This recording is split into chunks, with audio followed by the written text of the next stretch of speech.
where we will be focusing on commercial opportunities for nature-based solutions. For those of you who do not know me, my name is Sechaba.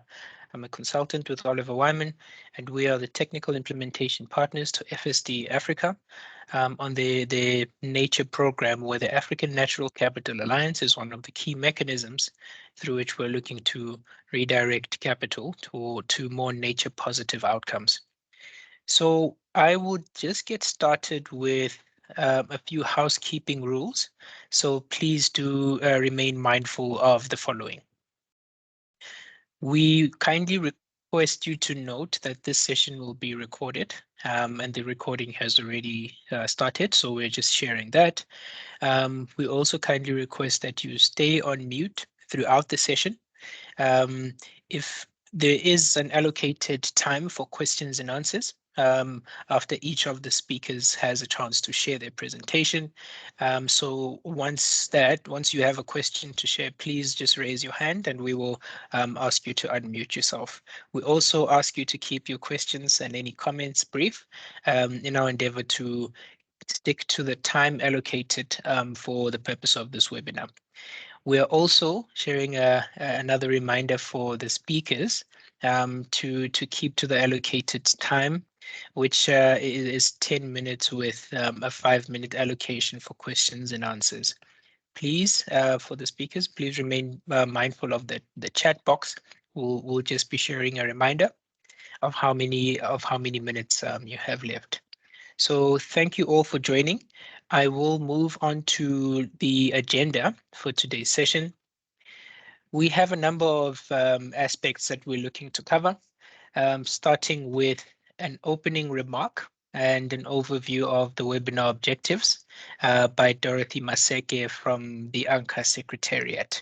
I'll get to the remaining agenda items after, as and when we go through the agenda. So Dorothy, please unmute yourself. Welcome. And I will just control the sharing of the slides. So please let me know when you wish to proceed to each next slide.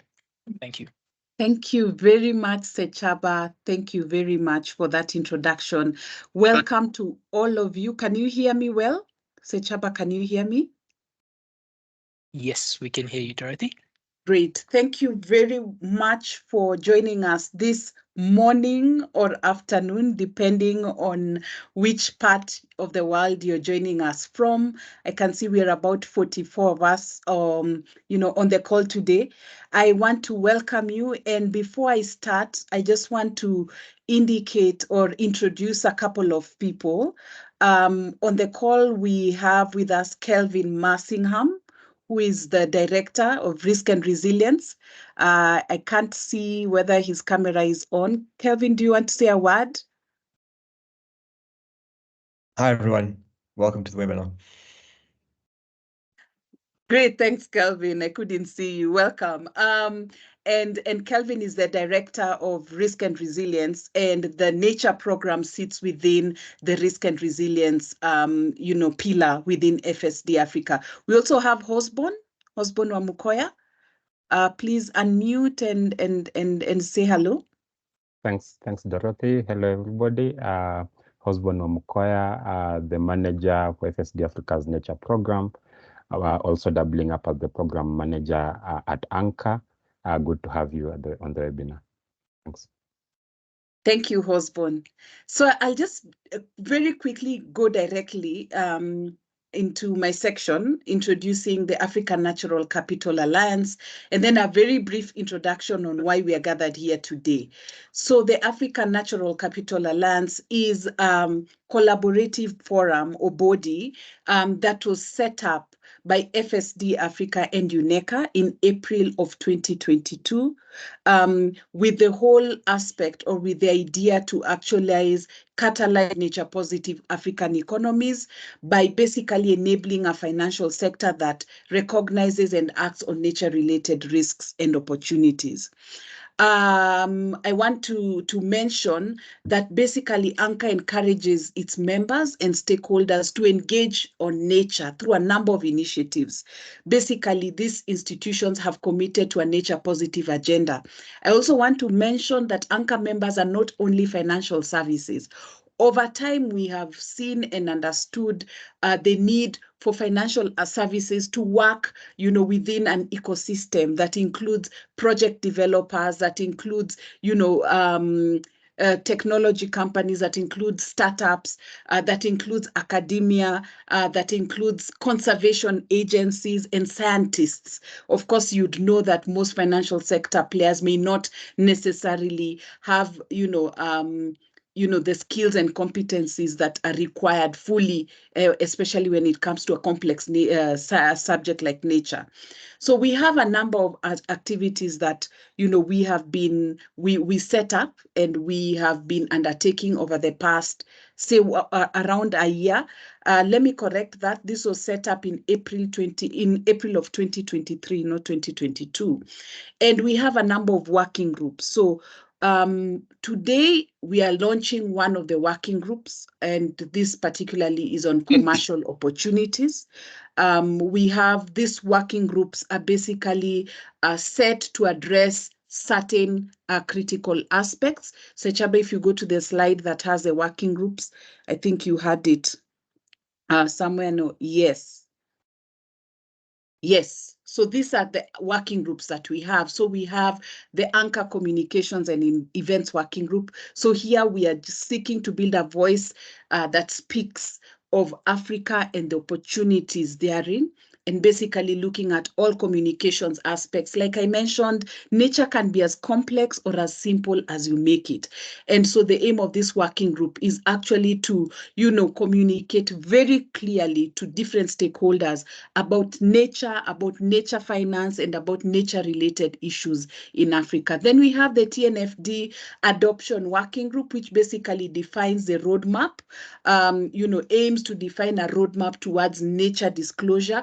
We've actually done that already. We have a number of early adopters within the TNFD, pilot institutions. We have around 20 TNFD pilot institutions. 4 of these early adopters were announced at Davos at the beginning of this year, actually this past month, and that's KCB, that's Equity Bank, ICA Lion, and Sanlam. And of course, we have, a number of other members who are also part of that TNFD adoption working group. Today, we are setting up the Commercial Opportunities Working Group. And the reason why we are setting this up is we've done enough of talking.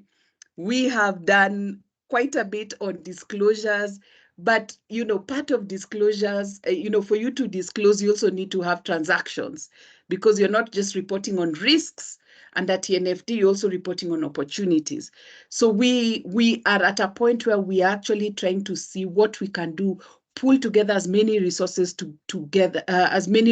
as possible to actually have transactions off the table, to have products and solutions on nature. And that's why we are looking at this as one of the very important and let me say possibly interesting, and again I'm biased here, interesting working groups that we are launching today. We are also engaged in quite a bit of work on data, and we have one of our anchor members, actually DBSA, that's public information. They're working on some report on data, which will ideally also benefit all of you who are anchor members. And then, of course, then regulatory engagement is another working group. And ideally, what we want to do with the regulatory working group is to continuously engage with regulators and policymakers on the nature agenda. So the nature data sources and the regulators working group, you will soon hear a little more about it, but today is the day for the commercial opportunities working group. So that's on the working group. Sechaba, let's go back to the other slide where we are talking about the other activities. So we have road shows, we have webinars such as what you have today. We have thought leadership, articles and publications that we've released over the past couple of months. You will find those on our website. And they're open for review, and we continuously invite you as anchor members to come on board to actually support. Someone mute. I can't tell who that is. But we actually come together, encouraging you to come together and actually support, any thought leadership activities. We have a knowledge center, a database of tools, data sources, external guides that, we are in the process of putting up. Ideally, you'll get quite a lot of this information from the website. And then finally, we also have the newsletter. Some of you may already be receiving it. We are excited. We will be releasing the second newsletter this week, at the end of this week, and very grateful to all of you who sent in articles, or organizations that sent in articles that we're going to include in that newsletter. We've achieved a number of milestones. I'm seeing the time I have less than 3 minutes. And I just want to mention, of course, for you to be part of us, for you to be part of Anchor, you all know about the Anchor Nature Voices Pledge, the commitments that we have made as African Natural Capital Alliance members. I'm aware on the call we have a few who are not yet Anchor members, but happy to share this with you after the call. Please go to our website. You will get a lot more information on this. We've participated in a number of events over the past 9 months. The Africa Climate Summit, we had a gala dinner at the Climate Summit. We were also heavily present at COP28. And of course, this year we plan on quite a number of other activities. So the objectives for today, basically, we want to work together to redirect the flow of African capital towards nature positive outcomes. And each of you have a role. Each institution, whether academia, financial services, tech, lawyers, you all have a key role in this particular subject. And so today's webinar, we want to empower Anchor members. We want to equip members with knowledge and resources that could help you identify and capitalize on commercial nature-based opportunities. We are aware that a number of you have the strategy, have the mind, have the vision, but may not necessarily know where to start. And that is why we have Anchor to support you. And many of the speakers going to speak to you today are going to present to you some of these opportunities or ways within you can start engaging to actually address nature and, more importantly, redirect the flow of capital. Connect with your stakeholders, facilitate networking, follow each other on LinkedIn, get to ask each other questions, and just learn. That's one of the key objectives of Anchor, connecting and creating strong partnerships. And then, of course, we will be launching this working group and just gathering member interest and saying, guys, let's work together and implement nature-based business models and solutions. We have done enough of talking. It's now time for action. Over to you, Sechaba. Great. Thank you so much, Dorothy. It's amazing to see how much value Anchor is adding and what is in store for Anchor members and what's available to them. So we'll be moving on next to a presentation by the Global Evergreening Alliance. I just need to check if Chris is online. Chris, please unmute yourself if you're online. Yes, I'm here with you tonight. Sure. I unfortunately, I've had a few technical issues. I'm currently traveling in Indonesia and I've had sort of intermittent internet access. So please bear with me today if I do have any technical glitches along the way. But also, is it all right if I share my PowerPoint presentation from this end? No problem. Thank you, Chris. I will just stop sharing. Please go ahead. Thank you. Right. I'll just hopefully everybody can see the presentation now. Yes, we're able to see it. Thank you. Great. So I thought I'd start by just saying a little bit about what the Alliance is, where we've come from, and what we do, just to provide a bit of context. A bit about the opportunities we present, particularly the investment opportunities, and then introduce an upcoming global conference, the Accelerating Nature-Based Solutions Conference, that is coming up in the middle of March, just around the corner now. But just by way of introduction, my name's Chris Armitage. I'm the CEO of the Global Evergreening Alliance. The Alliance was started in Nairobi back in 2012. It was created by many of the world's largest and most capable and experienced program developers, particularly grassroots program developers and technical and research organizations, with a focus on restoring degraded land to address the interrelated global challenges of food insecurity, rural poverty, and the increasing impacts of climate change. So our founding organizations had all recognized that they were trying to achieve similar outcomes. They were working towards delivering the same sorts of positive benefits for local communities, but instead of harmonizing their efforts, they were all competing against each other, usually for the same grant funding for their programs.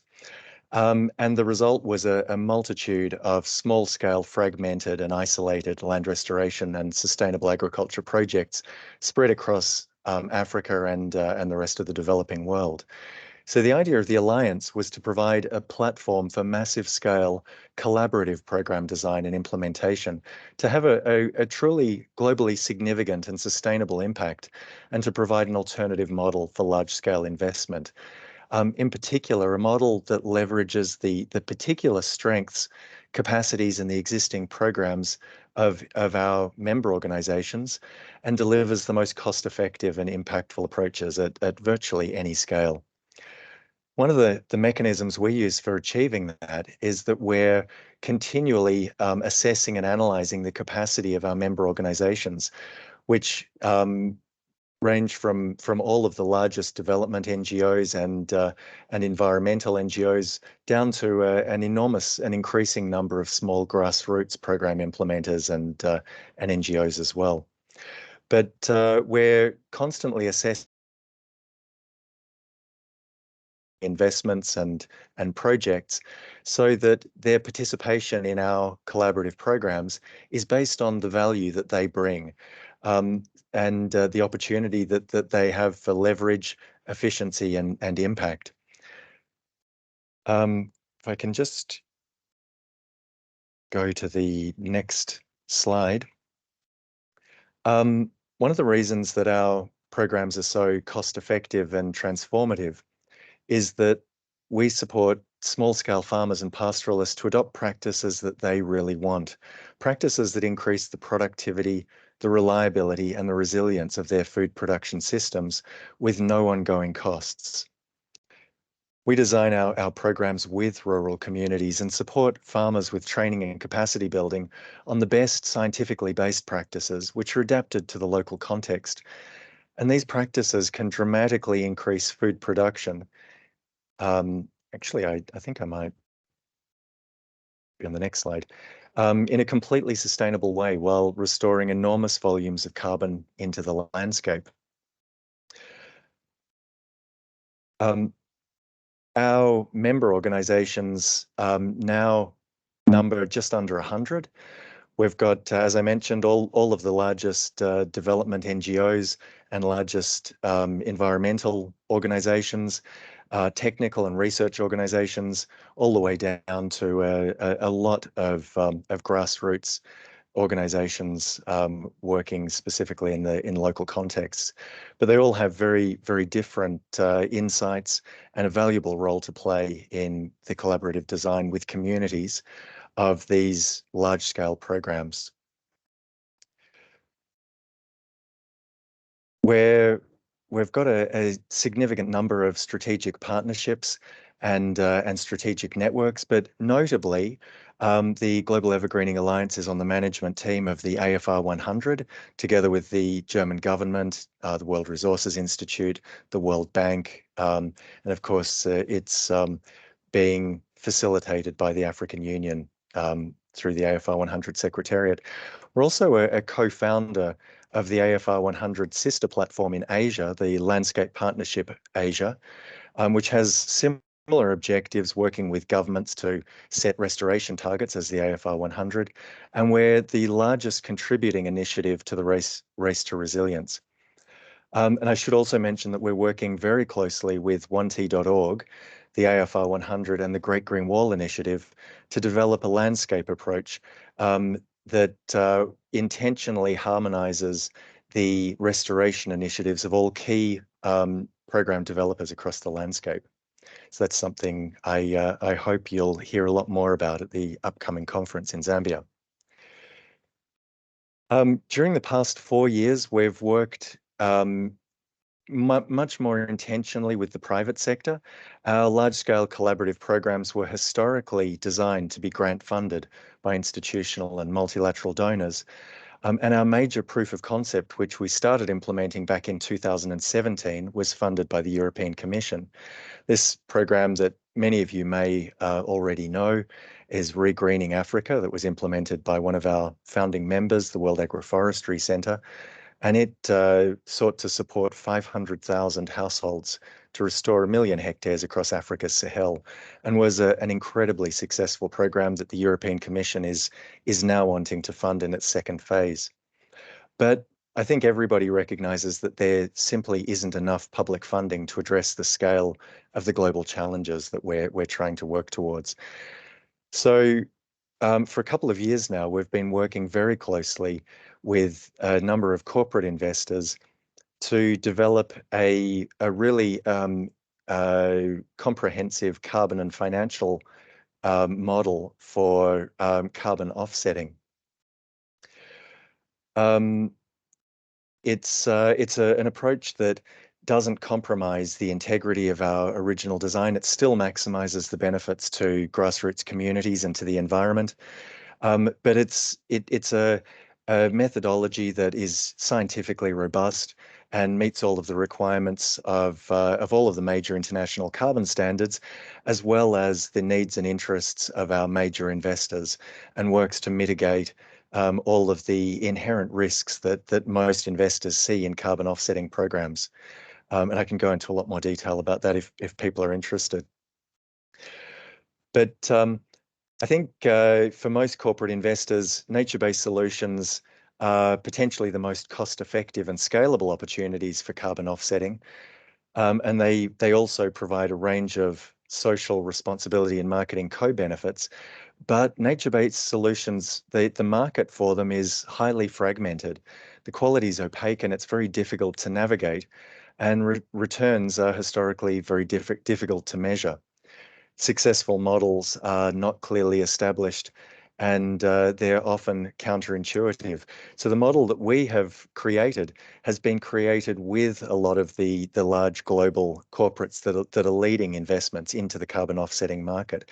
And it's been designed to address a lot of these major failings of the investment market for major corporates. At present, we're about 18 months into implementation of our major flagship program, which is called Restore Africa. It's been funded by Climate Asset Management in the sum of $150 million US. Climate Asset Management's a joint venture between Pollination Group and the HSBC Bank. So very, very experienced investors. And this program is the largest community-led or farmer-led land restoration program ever undertaken in Africa. It spans 6 countries and directly supports 1.5 million households to restore about 1.8 million hectares of land. The program is well underway now, progressing well across the first 3 countries, and we're about to start implementation in the second 3. We've also got a program we're about to start in Nigeria with Rabobank and their Acorn subsidiary. And Climate Impact Partners is in the process of developing programs with us in the same 6 countries under Restore Africa for another $180 million. So these are very, very large scale programs. And this really demonstrates the capacity and the landscape level approach that the Alliance excels in. One of the major failings, I think, of carbon removals programs is they're often very, very limited in scale. And because of the inherent challenges with REDD+ programs, people associate nature investments with risk. And that's something that we can very significantly overcome with our programmatic approach. I won't go into the details, but we also have a a significant portfolio of programs we're about to start implementing just in the next couple of months with 3 additional investors across Southeast and South Asia. In the interest of time, I better move quickly into the introduction to the Accelerating Nature-Based Solutions Conference coming up in Livingstone, Zambia from the 11th to the 15th of March. This is a unique conference. It's a working event.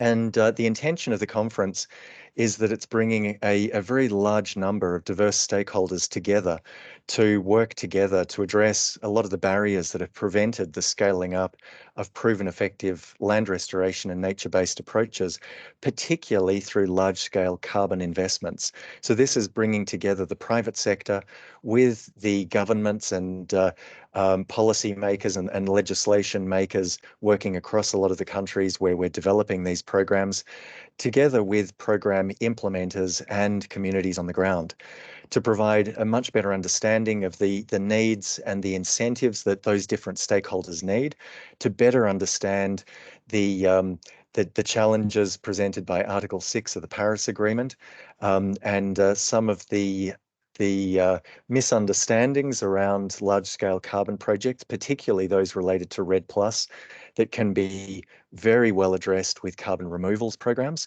Our programs, generally with nature-based solutions, are working with communities to build new carbon stocks to enhance their livelihoods and build more productive, more profitable food production and farming systems.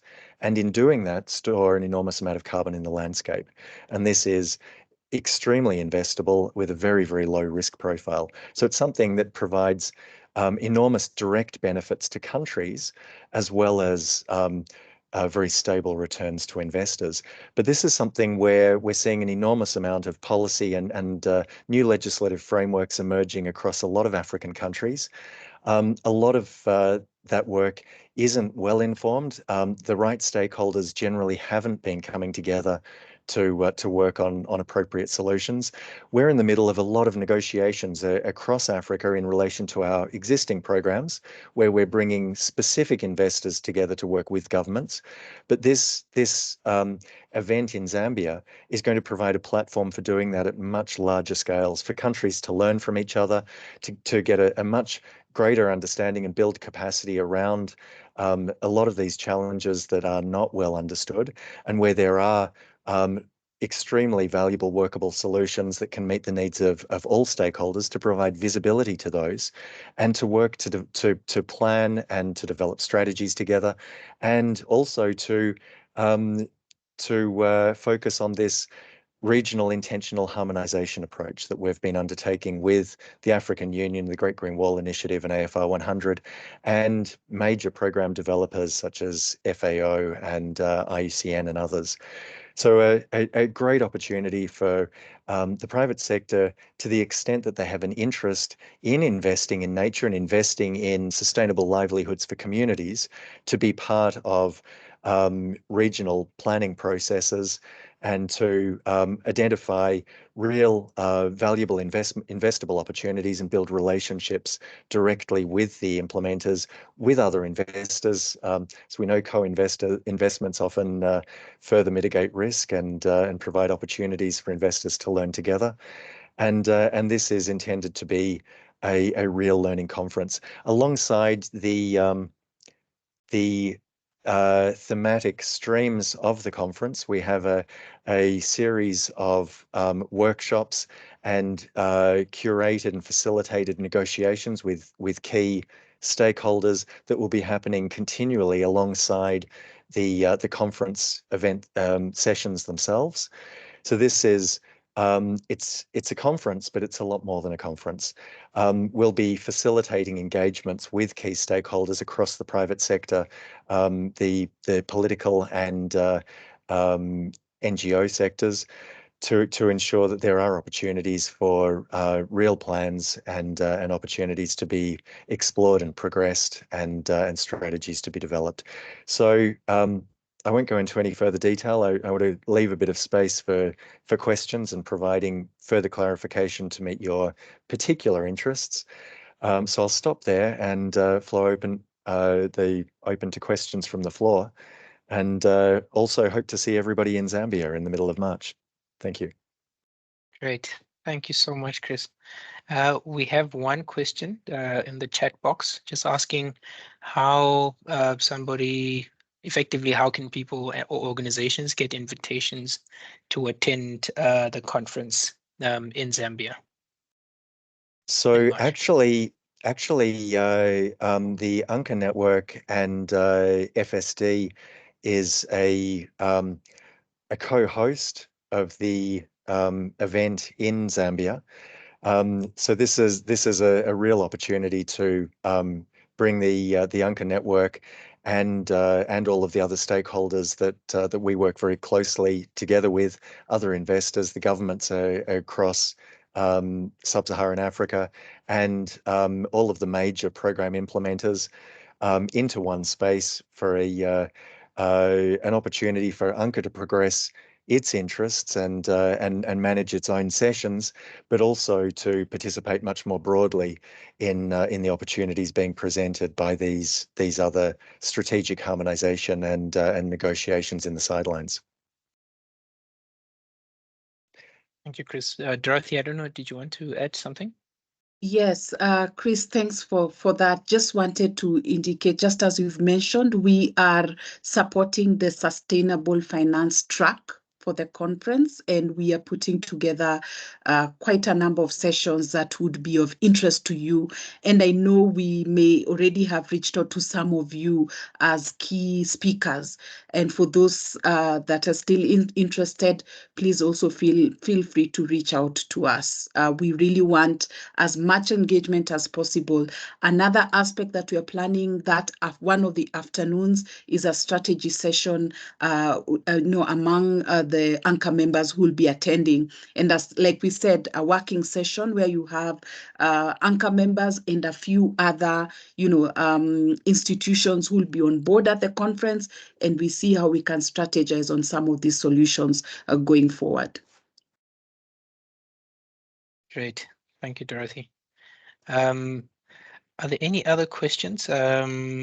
Please do put them in the chat box. Could I just say a couple of additional words? Sure. I can assure everyone we'll be working very closely with Dorothy to ensure that certainly everyone on this call and everybody else who has an interest will receive an invitation to attend the conference. And also, if you're aware of other stakeholders that you think would benefit from participating in the conference, this is a major strategic event where we're trying to bring all of the key stakeholders from the private sector together with all of the other sectors into one place so that we can plan and strategize across the continent. So please let us know if you have other contacts or other external stakeholders that you'd like us to invite directly as well. Thank you, Chris.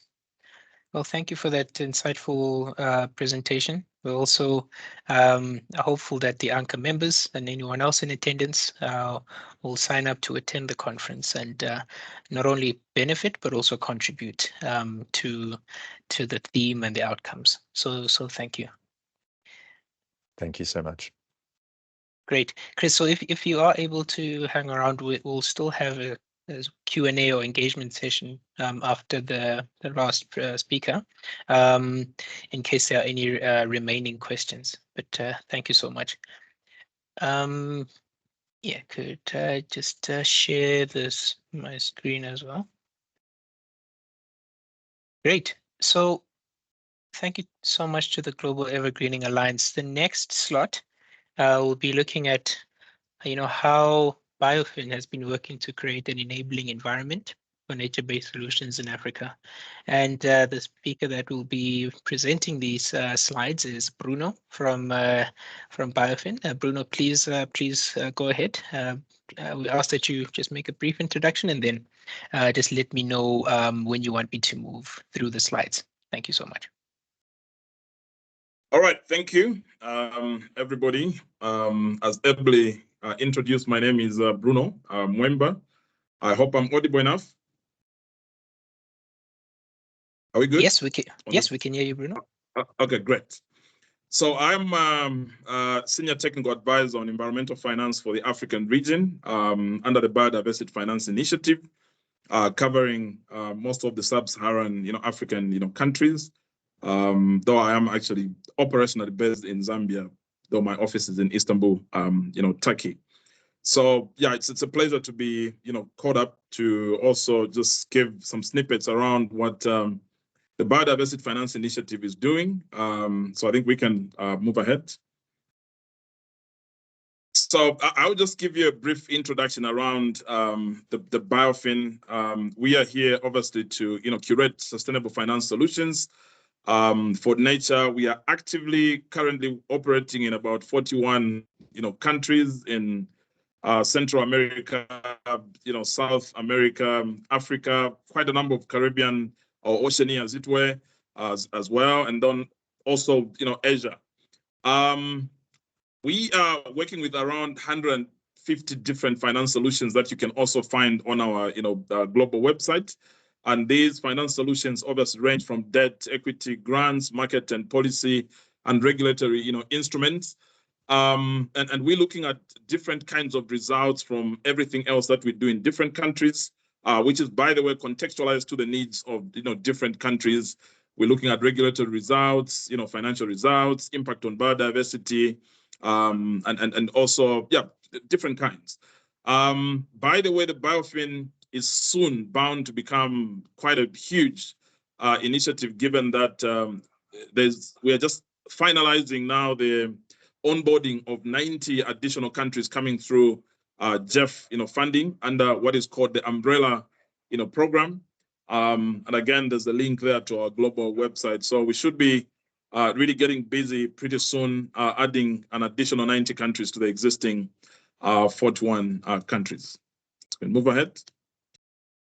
So I will briefly just give you snippets of our footprint in Africa. We have, obviously, like I said, a global footprint, but I will focus a lot more on just three solutions in the latter slides. But here we have South Africa, where we have quite a number of what we're calling finance solutions. And then we have Uganda, Tanzania, and then Zambia. I think in your own time, you can actually look at this, but also get to our website where we have a country-specific websites within our global website, where you can get a lot more information around what we're doing in each of these countries and the different results that we've so far been able to hatch during our implementation stage. And then in the next slide, you also see that we've got Botswana, Malawi, Madagascar, Rwanda. Rwanda, we're also doing something interesting around creating a biodiversity and ecosystems facility within the Rwanda Green Fund, which is called FONERWA.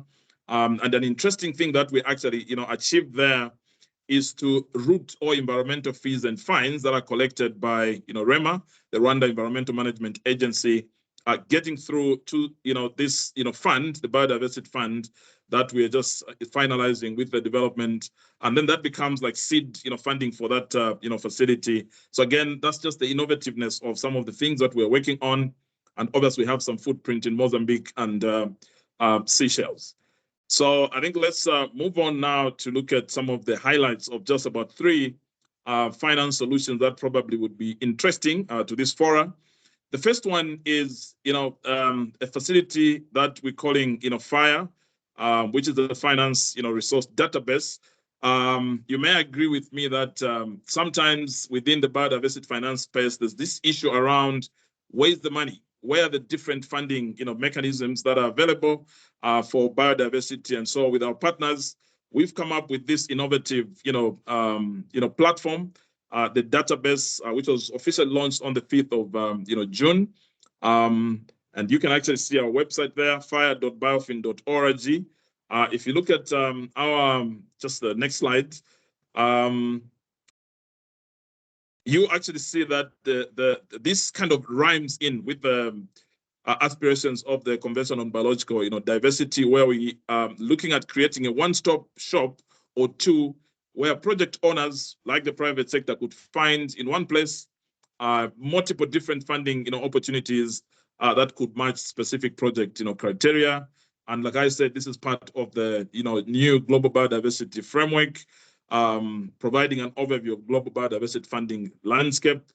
Quite lots of very juicy, lovely, different finance, funding spots that you could find. And if you look at just the next slide, this morning when I was preparing this, we are actually looking at 380 different resources that are actually sitting on that file. So for the private sector that are looking at different kinds of funding, I think this is a very good resource that you can go. There's different filters that you can deploy there in terms of the ticket size, the ecosystem, the biodiversity categories, and that's just the three that but I think when you go on our FIRE database, you'll actually be able to plow through that to see the different kinds of funding in different ecosystems. So I think this is a great resource for the private sector and also project owners that are looking for different funding streams.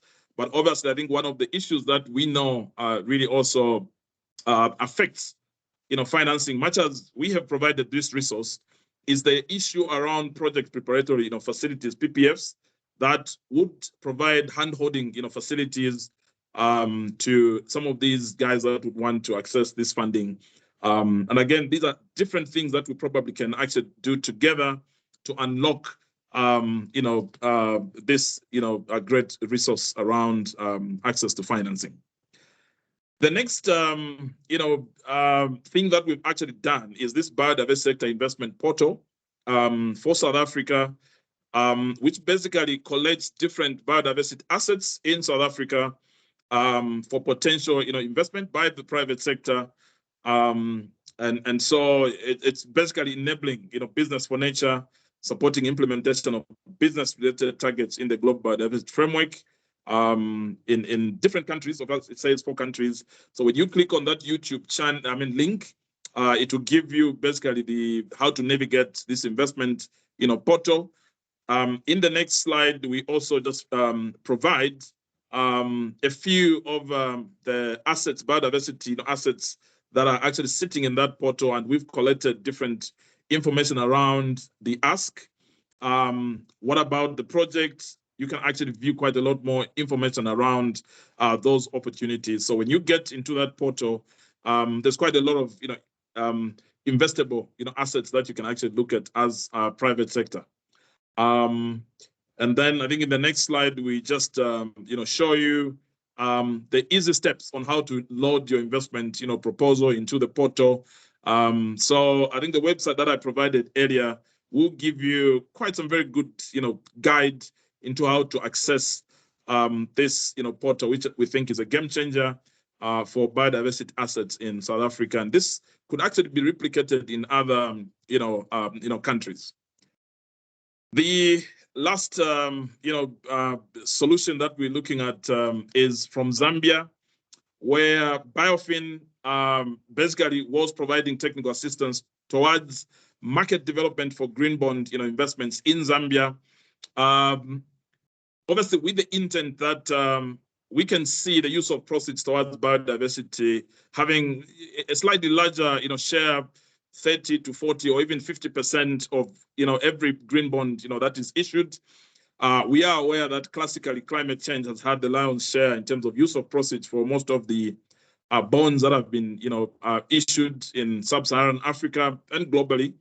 But we want to make sure that nature also begins to benefit in the use of proceeds, given that when you look at the eligible project categories, there's quite a few classical biodiversity related sub categories. So for Zambia, the suite of things that we were doing mainly under market development was first creation of awareness, which was quite a big issue because I think we were in a space where even just defining what a bond is among some of the market players was an issue, let alone now appreciating the greenness of those bonds, because I think plain vanilla bonds has been the norm.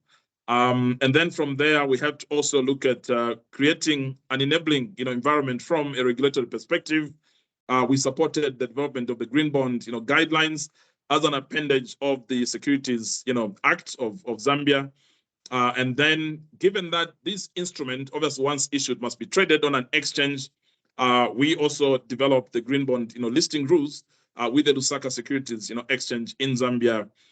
And again, we know that with green bonds, there's these additional expenses that come with issuing such an instrument versus the plain vanilla bond. You're looking at green bonds, other related costs. So what we wanted is that we can try and provide incentives for the investors, and the incentive that we came up with for the investors, for the plain vanilla bonds, the investors basically are charged 15% withholding tax on the interest. And so we worked with Ministry of Finance to basically zero rate that 15% withholding tax for the investors for green bonds of at least minimum 3 years going forward. And we must commend the Ministry of Finance in Zambia for basically hitting to that. So as we speak now, that is in force. We also have another incentive on the table to incentivize the issuers so that we reduce basically the issuance costs.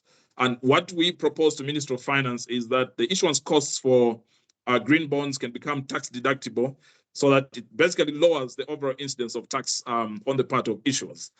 This is something that we're very positive that we probably might get this year, more so now that we have a transaction, the 200 million transaction that was done by the Copperbelt Energy. Then we have also other pieces that we're working on, which is the green bond taxonomy. It's already contracted. This is something that is ongoing. Actually, next week on Wednesday, we're getting an inception report for this piece of work, as well as the development of the green bond investment portal, similar to what we did in South Africa, but this will be focused much more on green bonds. And we also continuing to provide hand-holding support for green bonds. But I just wanted to indicate that obviously one would be saying, oh, but what's the benefit for biodiversity in this issuance?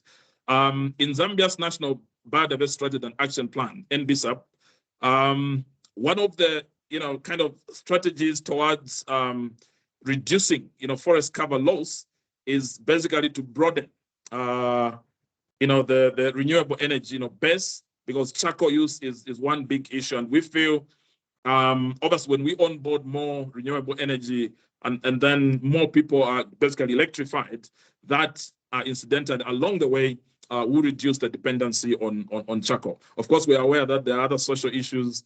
There are people who say the beans that is cooked on charcoal taste better and stuff like that. So there's other cultural issues that we still need to resolve, but we think this is in the right space.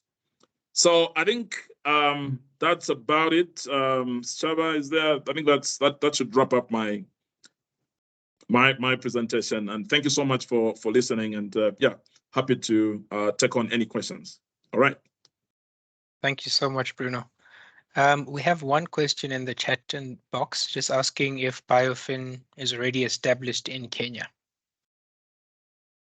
Okay, Kenya is amongst the newest countries that are coming. It wasn't in the initial 41 countries, but they're amongst the additional 90 countries.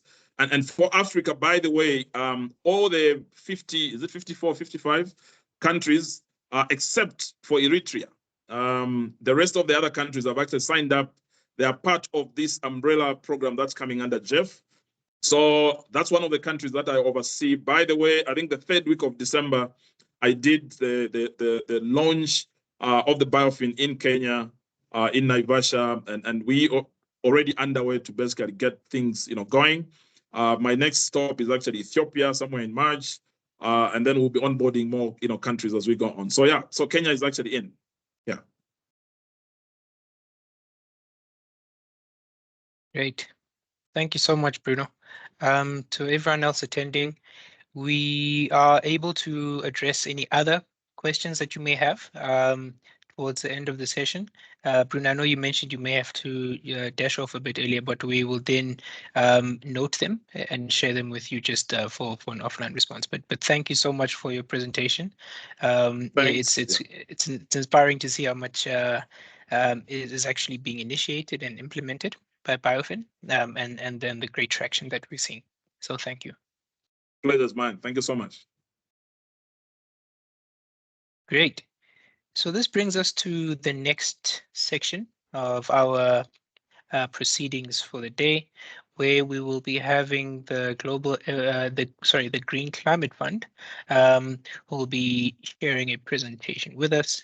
We have Nesten, who I believe is on the line. Nesten, please unmute yourself and feel free to proceed with your presentation. Well, thank you, Sucheva, and hello, everyone. I'm glad to be here and build on the great content which we already heard and will hear in this session. And many thanks to you and the rest of ANCA team for facilitating this session and my participation. My name is Nesten Davidze. I'm Climate Investment Officer at the Private Sector Facility of Green Climate Fund, focusing on the investments in nature and ecosystems field. Next slide, please. I will start the presentation with general information about the Green Climate Fund for those who are not familiar with our work.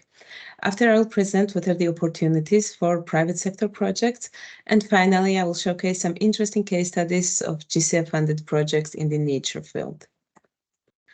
So what's GCF? Next slide, please. It's the world's largest dedicated climate fund. It was established by UNFCCC to help the developing countries achieve their climate goals under Paris Agreement. With various tools and funding modalities, which I will dive into shortly, we help developing countries in their transition towards low emission and climate resilient future.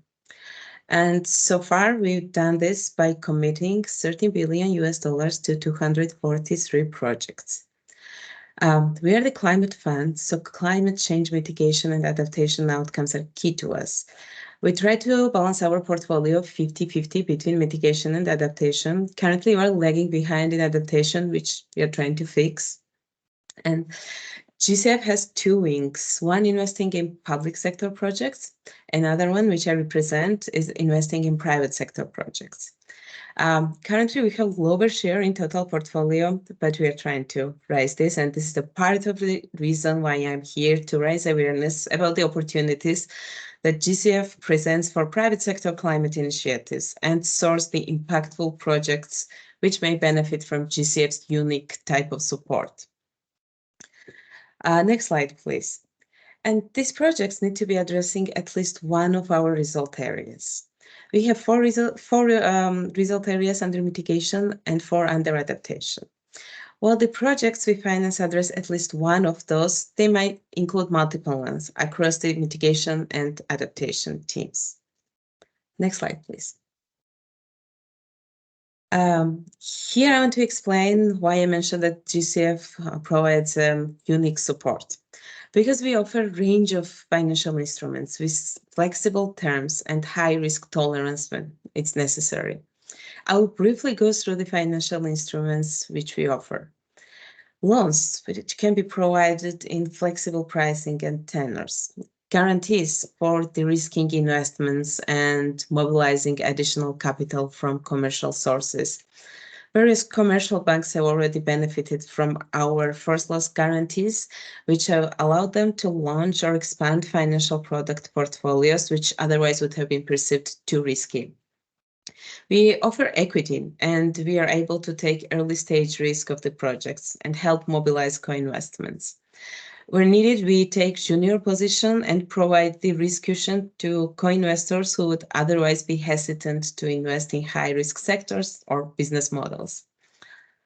And GCF support can be accompanied by relatively smaller portions of grants for technical assistance activities. Such activities are often crucial for creating an enabling environment for investments by providing capacity building, policy support, and etc. And here at the private sector facility, we try to leverage on all these tools to help projects crowd in public and private capital and to make blended finance work for developing countries. Something important to note is that although we are able to offer concessional terms, we are strictly following the principle of minimum concessionality to avoid market distortion and crowding out private capital. This would mean that we can provide just as much concessionality as it's necessary to enable the projects and help them obtain additional funding. And as you might have noticed, I mentioned mobilization a few times. Because along with other key outcomes, mobilization of funding is key to us. And when we invest in private sector projects, we are never a sole investor. And one more key point I want to add here is that we aim for market transformation. We highly value projects which have the potential to act as market makers. And we can we can support them to contribute to systematic shifts towards climate compatible financial systems. Well, now as I gave you the overview of the financial instruments, let's have a look how these instruments might work in practice and review some financing models. These are examples of financing models. However, we are not limited and we are open to innovative ideas and new business models. We have invested in multiple funds, and GCF support has enabled these funds in various ways. In some cases, we have taken a junior position in layered fund structure and helped crowd in senior investors, while in others, we have contributed to making fund returns attractive by providing concessionally priced support. We have provided direct equity, and good examples of this can be green banks, which we have supported at their inception. These organizations are great because their mandates strongly align with countries' climate goals and strengthen the local ownership of climate financing. We also have supported commercial financial institutions in many different ways, by loans, guarantees, capacity building support, and in some cases, combination of all these instruments. I will present an interesting example later in my presentation. And the impact generated by these projects are significant. As among other benefits, they enable us to reach and support local micro, small, and medium enterprises. And finally, green and blue bonds have benefited from anchor investments from GCF or guarantees and other enabling support. Well, definitely a lot of opportunities, but all these great opportunities come with expectations from our side. And on this slide, I would like to present main eligibility and assessment criteria, which we use when considering project for funding. First of it is additionality. We aim for high additionality and ask questions. Why GCF? Is there alternative financing source available for project? Is there replication and scale of potential? Furthermore, we have 6 investment criteria, which every project needs to align with. I won't go through all of them, but will highlight only a few, which you see in green boxes below. First is climate impact. It's key, and this impact needs to be supported by scientific evidence when approaching GCF. The project must be paradigm shifting, and we want to see transformational potential of these projects. And it needs to take country-driven approach, which means strong country ownership and alignment with national climate priorities. GCF has a network of nationally designated authorities, which we engage to confirm such an alignment of the projects under our consideration. And finally, GCF has a number of policies which the projects need to comply with, but I won't go deep into them. All the information is available on GCF website if you are interested. Well, I hope that some of you feel motivated by what I just covered, and let's see what are the ways of accessing GCF funding. We work with various types of entities, starting from multilateral organizations to local NGOs, banks, private project developers, and so on. These organizations can apply for the funding for private sector projects from GCF in 2 ways. And first is traditional way, which who is familiar with GCF would know. We have used accreditation approach, which would require entities to go through the accreditation process and afterwards apply for funding based on the accreditation type they obtain. However, this accreditation process can be lengthened. That's why we have developed a project-specific accreditation approach. which would mean granting accreditation to entities for specific projects. We are piloting this approach at the moment, and while it has few limitations compared to standard accreditation, it is much faster and can be concluded within a matter of several months. Another funding modality which is relevant to private sector project is PPF support window. Some of our counterparts have received the support to fund their feasibility studies and range of activities supporting the effective project design. There's an illustration of the process of obtaining funding, but I won't go deep into this, but I'm happy to engage afterward if anyone would like to learn more. Well, this is a brief overview of what we do and how we do.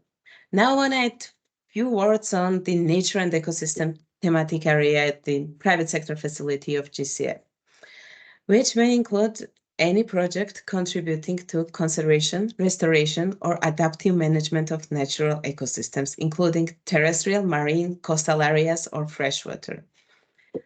And while we recognize value of healthy ecosystems, we are climate fund, and we have to stick with our climate mandate. And we request that projects generate climate change mitigation or adaptation outcomes as well. But as we all know, in our planet, natural processes are interrelated, and climate affects functioning of ecosystems and vice versa. These intersections are not scarce in nature, but sometimes it can be challenging to demonstrate climate impacts of nature projects. However, this scientific evidence base is growing, and we have a fantastic climate team which is always willing to help our partners elaborate on these interrelations whenever possible. And now I would like to briefly present a few case studies.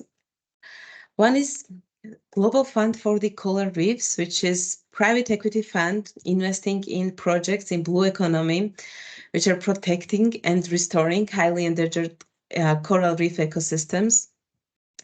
These projects aim to increase the resilience of dozens of thousands of hectares of reefs and generate adaptation benefits for people who depend on them. The fund targets 16 developing countries, including SIDS and LDCs across 3 regions. And GCF has committed $120 million in junior equity. And the fund aims to mobilize 350 million co-investment. While the fund has struggled to meet the anticipated size due to the interplay of various factors, which is beyond this discussion, but I want to demonstrate its very interesting structure. One of the key parts are how 2 windows are interacting. So GFCR has investment window and has a grant window. Grant window helps identify investments for investment window. Also, this grant window helps for supports in due diligence and creates enabling environment for investments. And on the other hand, the investment window helps identify grant opportunities, and they both collaborating on impact measurements and methodologies, which are often key, very tricky part. And while we wish all the best to GFCR, and I hope that it will succeed, we want to see more projects in blue economy, because the sector is still in the phase of being established as an attractive sector for private investments. And now I will move on to the next case study, which is End Green Fund, brought to GCF by FMO, Dutch Development Bank. End Green Fund is a debt fund financing projects involved in deforestation-free commodity production. It focuses on decoupling commodity production from deforestation. And before GCF, it was a publicly funded debt fund. And when GCF stepped in with its subordinated debt, we took a first loss position and crowded in significant amount of funding. And this is a good demonstration of the catalytic support which we can provide. Also, it was one of few deforestation-free commodity funds, and GCF's rigorous ESS, environmental and social standards, and eligibility criteria helped improve the investment policies and make a successful precedent of properly structured and well-mandated commercial fund in the sector. And finally, a project which was not focused on the health of ecosystems, but it is a climate smart agriculture project, and it's along with adapting human livelihood, it generates multiple ecosystem benefits. And this is Tanzania Agriculture Climate Adaptation Technology Development Program. Very long and self-explanatory title. And it was brought to us by CRDB Bank. It's a national bank in Tanzania. And the total project size was USD 200 million, where GCF invested in 100 million and CRDB complemented with own investment of another 100 million. It is to establish loan product to support climate smart agriculture for smallholder farmers, SMEs, and corporates. And very interesting piece in this project is multifaceted support which GCF provided. And it helped not only establish this product, but also green financial system and create enabling environment for financing climate smart agriculture in the country. Well, GCF provided concessional price loan to create affordable loan product, provided guarantees to de-risk lending, and grant in two components. First one was to support the launch and adoption of climate index insurance, and second was to support multiple technical assistance activities like policy interventions, capacity building internally and to other institutions, and so on. And I want to outline that this interplay of multiple instruments addressing the whole range of financial and non-financial barriers is said to generate impact which goes beyond this project and beyond this entity. And not to undermine impact of other entities, I want to mention that there's a lot we can do with financial institutions. We highly value working with national entities, and these national financial institutions have scale and outreach that enables them leverage on GCF support and passing long way downstream until the very bottom of the pyramid. Well, these are only few examples, and we are committed to growing our private sector portfolio with high impact nature projects. If you have a project idea which you think might be a good fit and may benefit from GCF's catalytic support, please get in touch. We highly encourage approaching us at early stage of project development so that GCF key considerations are integrated since the very beginning of the design phase. Next slide, please. These are names and contact details of my colleagues from Nature and Ecosystem team at the private sector facility. I think some of them are here, and we are ready and happy to take any questions from you now or in future engagements. Thanks a lot for listening.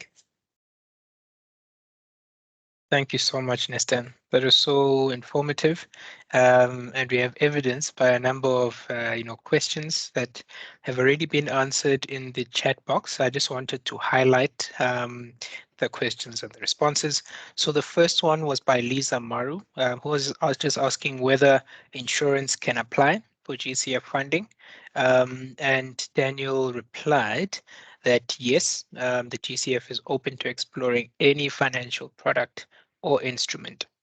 The next question then asked if there's a minimum deal size for GCF funding, and the response was that although there isn't, the GCF process and timeline tends to lend itself to larger projects. So there isn't any restriction in terms of size, but this is just for applicants to be mindful of the processes and timelines. We also had one just asking how long it would take for a government institution to get focal point accreditation or for a project to get full funding. So effectively from application to the disbursement of funds. And the response here is that although there isn't any neat answer, it's very context dependent. So I guess the takeaway there for the attendees is have the conversation. We're here to help you facilitate that as well. It depends on the project and the particular details. Great. Are there any other questions? Please feel free to raise your hand now, and we'll just ask that you unmute, or alternatively, yes, Dorothy, please go ahead. Yeah, mine is more of a comment. I think the challenge whenever we've been engaging with financial institutions, a few who are already GCF accredited, I think the challenge has been on projects getting approved. And so where they are accredited, but the approval of projects is not very easy. And from Anchor's perspective, what we've been trying to do is to see how it is we can get in the process of supporting either proposal development or just facilitating any way that we could make these financial institutions not just develop proposals for the sake of developing, but develop proposals that would ideally capture the eyes of funders. So I think Nestan and Daniel, what I'm trying to say, and I think I may have mentioned this before, is just the fact that some of these institutions feel or have experiences where, yes, they are accredited, but none of the projects they present to GCF, for example, are approved. And what can we do as Anchor to support our members? Another thing that we're thinking about as Anchor is developing a technical assistance fund that would be able to support these institutions in working through proposals and getting very good proposals such that the chances of being declined or being rejected then end up being much, much lower. So just trying to see what we can do to support the process.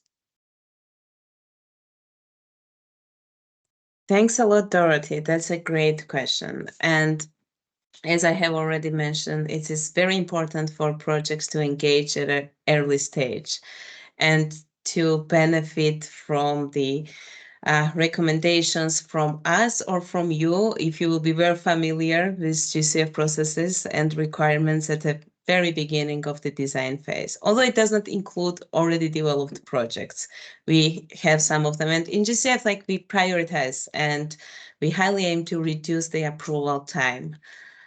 I see that Daniel is here, and I will pass over to him if he wants to add something. Thanks. Yeah, Dorothy, we've spoken about this before. I agree. And I think partly it's what Nestan was saying, early engagement, understanding whether things are going to work, and if not, we do have support we do have what we call project preparation facilities, a PPF, which can be part of the application to GCF. And then I also think it's a bit, you kind of alluded to it there, there really needs to be developing a concept because there's a real need, and there's kind of internal momentum to carry it through past just the application process itself, but really to take it through. We're not always the most simple in terms of our application, because we do a lot of kind of really in-depth looking at what is the resulting impact from what we're doing. So yeah. But there is quite a lot of support if needed, and we are trying to simplify at the moment some of the just the forms and so on, to try and see where we can compress them a bit and make them a bit more concise. So hopefully there's some improvement there on our side as well. Great, thank you, Daniel. Thank you, Nestan. We appreciate the time you took and the presentation, and I am encouraged, and I really do think a lot of Anchor members will get involved and reach out to take the conversation forward. Thank you, and we'd be delighted to provide more context and information. Great. So I will be sharing my screen for the next section of today's proceedings. Just a second.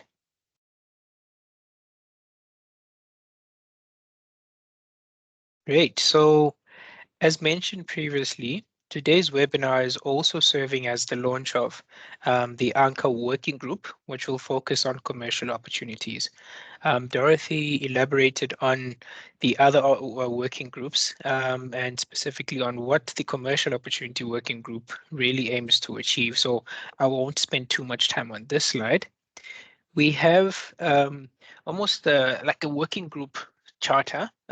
This is a proposed suggested one that will be refined by the working group members, but effectively what we're looking to do through this working group is to accelerate the integration of nature positive business opportunities. We have a number of longer term goals that we are proposing for the working group, being to pursue more nature-based solutions. We've had in today's presentation 3 organizations that are really, spearheading a number of initiatives that our ANCA members can tap into. So the working group will really look to facilitate that and to ensure that members are able to take those ideas from ideation phase to actual implementation. We're also looking for this to be a space for the sharing of experiences and knowledge on nature-based solutions. So this webinar was just the first mechanism through which we placed a focal point on nature-based solutions. The working group will, identify other opportunities for events and initiatives and knowledge sharing on nature-based solutions moving forward, and then just generally promoting nature-based solution opportunities outside of ANCA. We have a number of success criteria that again are proposed and are subject to be refined by the working group themselves. I think the first point of call is really getting transactions off the ground. So the number of nature-based solutions that are initiated and actually taking through all the necessary steps is one of the key criteria that we're proposing, which will then, as evidenced by some of the slides that Nestan has presented, the case studies that will then arise from those solutions. We are also then looking to contribute not only to the ANCA knowledge base, but to the general, knowledge base for African organizations and globally on the topic of nature-based solutions. So it's really about galvanizing the knowledge and experiences of ANCA of working group members in order to spread that knowledge towards a unified outcome. The admission criteria is also suggested, and the working group will continue to refine over time. The working groups themselves as a mechanism are operated in what we hope to be a very structured manner. So on this slide, we have a number of elements and ingoing views of how each of them will be operationalized. A couple of these that I'd like to highlight, essentially from a governance perspective, we are really looking to the community of ANCA members to put their hand up in terms of which would like to head up this working group. The proposal we have is that the working group sort of leadership, that working group leadership post will be a rotating one, so that all the organizations that are interested will have the opportunity to lead the initiative. Another one I'd like to highlight is what resource sort of commitments this would entail for your organization. We are currently meeting for a 60-minute virtual meeting every 1 to 2 months. So as mentioned, each working group has the leverage to decide on its own frequency of meeting.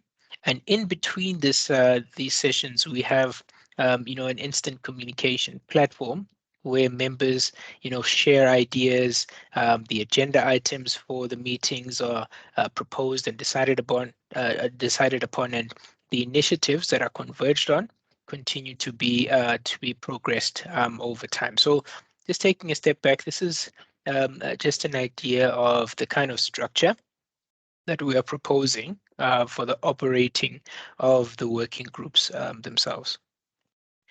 So given that we have both ANCA members that are attending today's webinar and organizations who are not yet ANCA members, the question is, what are the next steps? Effectively, for all ANCA members, we promote and we really encourage you to join this working group. And how you can do this is we'll be sending an email subsequent to this session. So please do engage with us and indicate your interest. And then for organizations that are not yet ANCA members and are on this call, we really encourage you to join the ANCA community. I think you being on today's call is a step in the right direction and an indicator of your interest. So we wanted to also elaborate on the various benefits that will accrue to you and your organization by joining ANCA. I think on the left, you see, firstly, joining, a growing list of organizations that are taking the helm and are really wanting to contribute as leaders on nature within the African context. We're also looking or one of the other benefits is the influence that you will have by contributing your thoughts, experiences, and inputs to this platform, being ANCA, which then galvanizes that into a uniquely African voice. As Dorothy mentioned, there are a number of technical support mechanisms that are in development that are available to ANCA members. And she mentioned one case or one example being for applications for funding, where we'll be able to provide you with that technical support, but there will be other such mechanisms in the future, and also strategic support from the FSD Africa team and the ANCA community in general. More from a networking perspective, as is the case on today's webinar, you have a wide variety of organizations, both financial institutions and non-financial institutions from, across the continent, some even global, that you'll have access to from the perspective of networking opportunities. I've mentioned the platform for advocacy. So ANCA itself is really, a platform and an organization that seeks to introduce and operate several mechanisms that at the heart of each of them really look to galvanize the advocacy of each of the member institutions. There's also the option for global collaboration with other like-minded organizations to really bounce off ideas and learn from one another, in addition to amplifying the initiatives and efforts that are currently underway. Excuse me. We mentioned previously that there's one of the other mechanisms that's being developed under the ANCA banner is, the creation of a knowledge center or knowledge network, where, proprietary tools and reports that are commissioned by ANCA would be made available to ANCA members only. So there's this key benefit where you'll have a growing library of information and knowledge pieces that will be available to your organization in order to continue progressing in terms of your nature-related knowledge. So we are sharing some of the steps that would have to be followed in order to submit an application. And again, we had shared this presentation before the session, but we'll share it again with everyone in attendance afterwards. Please just reach out. I think the first point of indication is you just replying saying you are interested to join ANCA, and we will work with you and guide you through the steps to join in an official capacity. So with that being said, I just want to then open it up for any questions or comments or reactions, particularly on the ANCA working groups and the next steps that we have proposed. So if you have a question, please feel free to raise your hand, and yeah, we'll address any of your projects. Sorry, any of your questions. Oh, I see we have Sarah from the Kilimanjaro project, who just shared that she has shared an application of interest, and we have replied, and we'll reach out on next steps. So in terms of the topic of today and joining the working group that will focus on commercial opportunities, we will be reaching out to everyone in attendance. For those that are not yet ANCA members, joining ANCA would be the first step towards really participating and continuing to make a mark in this regard. But other than that, we look forward to engaging all the ANCA members on the call in the working group. Great. With that being said, Dorothy, I'll just hand it over to you for any closing remarks and just to close today's session. Yeah, so thank you, Sechaba, for moderating the session, and thanks to all our speakers this afternoon or morning, wherever you may be. I think as you have sat through, you have seen the support that is available to you. BioFin has indicated to you what they're doing and how you can plug in.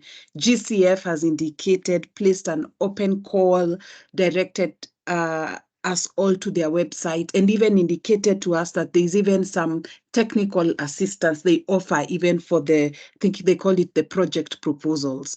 So it basically means if you have a big idea, if you're within financial services or whichever entity that you are in and you want to team up and actually put together a proposal. One thing that you're also encouraging is for ANCA members to work jointly, and it's possible because we have project developers on the call, we have academia on the call, we have conservation agencies and scientists on the call, and then we have financial services, a very strong network. So you can actually also think and pull together and work towards joint proposals.